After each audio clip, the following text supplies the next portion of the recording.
Assalamualaikum warahmatullahi wabarakatuh. Halo semua, kembali lagi bersama saya Muharmona Aprila.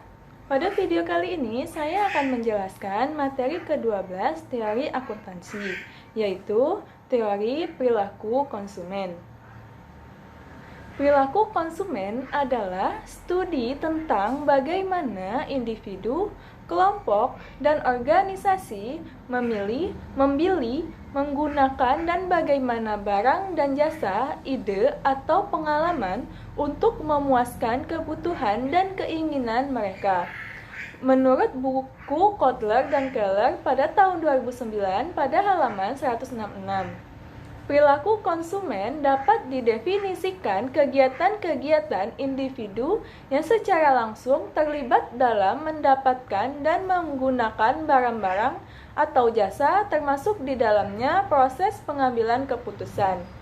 Pada persiapan dalam penentuan kegiatan-kegiatan tersebut, perilaku konsumen memiliki kepentingan khusus bagi orang yang dengan berbagai alasan berhasrat untuk mempengaruhi atau mengubah perilaku tersebut, termasuk orang yang kepentingan utamanya adalah pemasaran.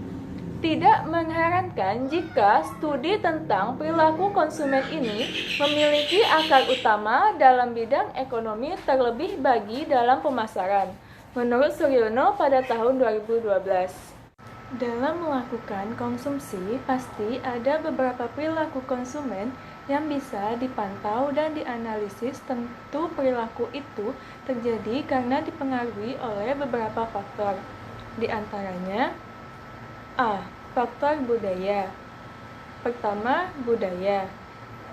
Budaya adalah faktor dasar yang paling menentukan dari keinginan dan perilaku individu. Perilaku individu dapat dipengaruhi dari lingkungan keluarga dan institusi lainnya. Kedua, subbudaya. Subbudaya merupakan lingkup yang lebih kecil yang memberikan identifikasi dan sosialisasi secara lebih spesifik untuk partisipan dalam subbudaya. 3. Kelas sosial. Kelas sosial merupakan lingkungan yang memiliki tingkatan cenderung setara dan bertahan lama dalam suatu masyarakat yang saling berbagi nilai, minat, dan perilaku yang sama. B. Kelompok sosial. Pertama, kelompok referensi. Kelompok referensi merupakan keseluruhan kelompok yang mempengaruhi secara langsung atau tidak langsung terhadap sikap dan perilaku seseorang. 2. Kelompok keluarga. Keluarga merupakan lingkungan yang paling berperan penting dalam sebuah masyarakat, serta mempresentasikan kelompok referensi yang utama dan paling berpengaruh dalam kehidupan pembeli. Keluarga dalam kehidupan pembeli terdiri dari dua jenis. Pertama, yaitu keluarga orientasi, yang merupakan orang tua dan saudara kandung. 3. Peran dan status. Seseorang ikut berperan serta dalam kelompok, klub, dan organisasi yang dapat menjadi pusat informasi penting dan membantu mendefinisikan posisi seseorang berdasarkan peran dan status dalam kelompok tersebut. C. Faktor pribadi. 1. Usia dan tahap siklus hidup. Usia dan siklus hidup berpengaruh terhadap selera dalam pemenuhan kebutuhan hidup sehari-hari dari setiap individu. 2. Pekerjaan dan keadaan ekonomi. Konsumsi dari individu juga dipengaruhi oleh pekerjaan dan keadaan ekonomi. Maka dari itu, pemasar harus berusaha mengidentifikasi kelompok pekerjaan yang memiliki minat di atas rata-rata terhadap barang dan jasa tertentu. 3. Kepribadian dan konsep diri. Kepribadian psikologis dari setiap individu yang menimbulkan merupakan serangkaian reaksi yang relatif konsisten dan bertahan lama terhadap lingkungan. 4. Gaya hidup. Pola hidup yang tergambar dalam kegiatan, minat, dan pendapat dari setiap individu disebut dengan gaya hidup. D. Faktor psikologis. 1. Motivasi. Setiap individu mempunyai beberapa kebutuhan yang bersifat biogenik yang timbul dari keadaan tekanan psikologis seperti rasa lapar, rasa haus, maupun rasa ketidaknyamanan. 2. Persepsi. Persepsi merupakan suatu proses ketika seseorang memilih, mengatur, menerjemahkan informasi yang ada untuk menciptakan gambaran dunia yang berarti. 3. Pembelajaran. Pembelajaran dapat memberikan perubahan dalam perilaku individu yang berasal dari pengalaman hidup. 4. Memori. Memori terdiri dari memori jangka pendek dan jangka panjang.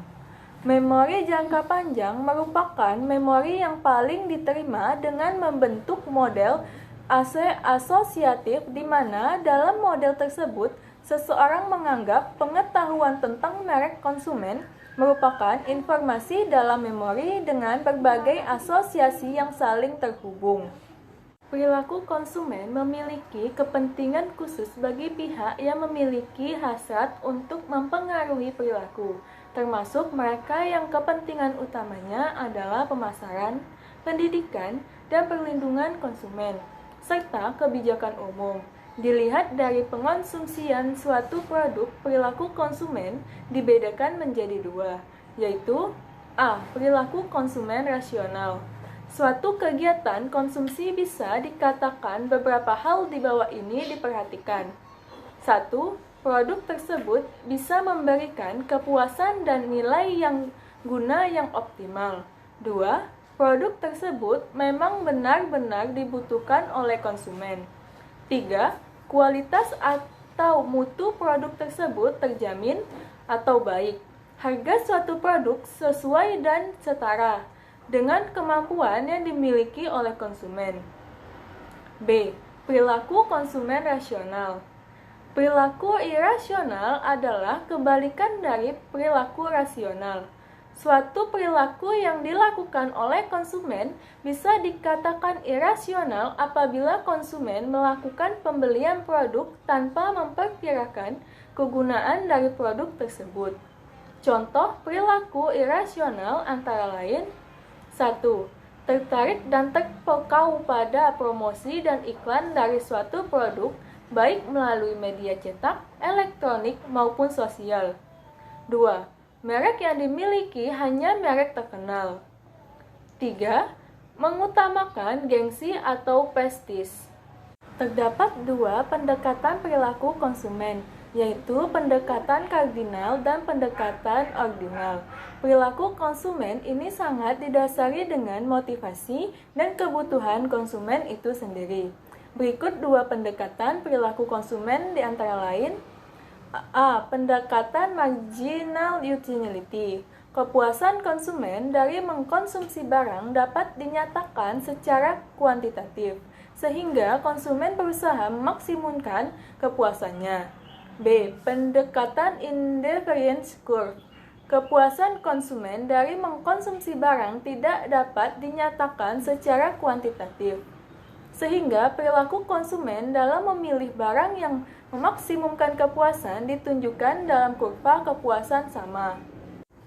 Perilaku konsumen menjelaskan bagaimana seseorang dengan pendapatan yang diperolehnya dapat membeli berbagai barang dan jasa sehingga tercapai kepuasan tertentu, sesuai dengan apa yang diharapkannya. Nah, itulah yang dapat saya sampaikan.